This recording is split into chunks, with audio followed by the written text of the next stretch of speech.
Super Shock highlighters have been a favorite for so many people, and I finally got around to trying a bunch of shades. Let's swatch and talk about the shades in my collection.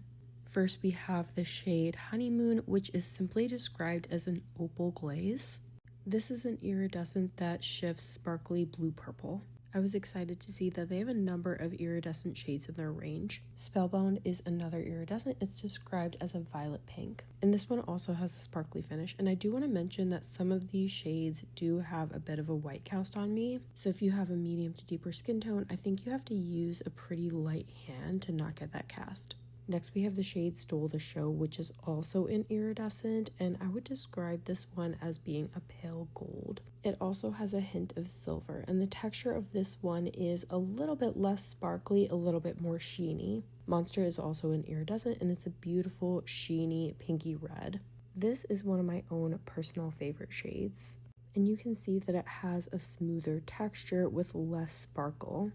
Candy Floss is a pinky silver. I think this is going to be best suited to lighter skin tones. It's a really pretty pink, and on me, I prefer using it as an eyeshadow. Platinum Aura is one of the brand new Super Shock highlighters. It's a part of the Pink Dream collection that hasn't quite launched. This is a super beautiful light and bright metallic silver. It's another shade I prefer using as eyeshadow.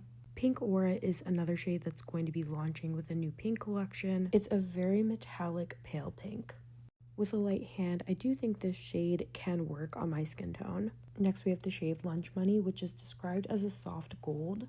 The texture on this shade is very smooth and metallic, and you don't have as prominent of a sparkle effect.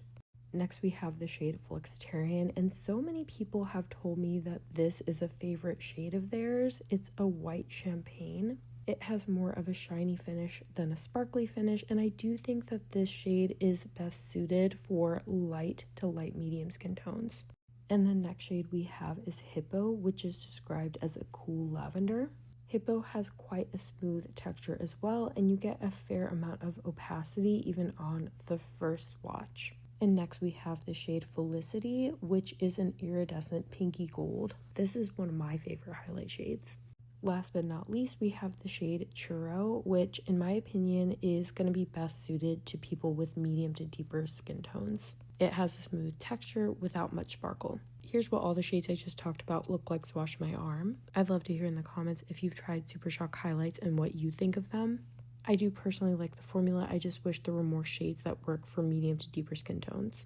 As always, I hope you found this video helpful. Thank you so much for watching, and I'll see you in the next one.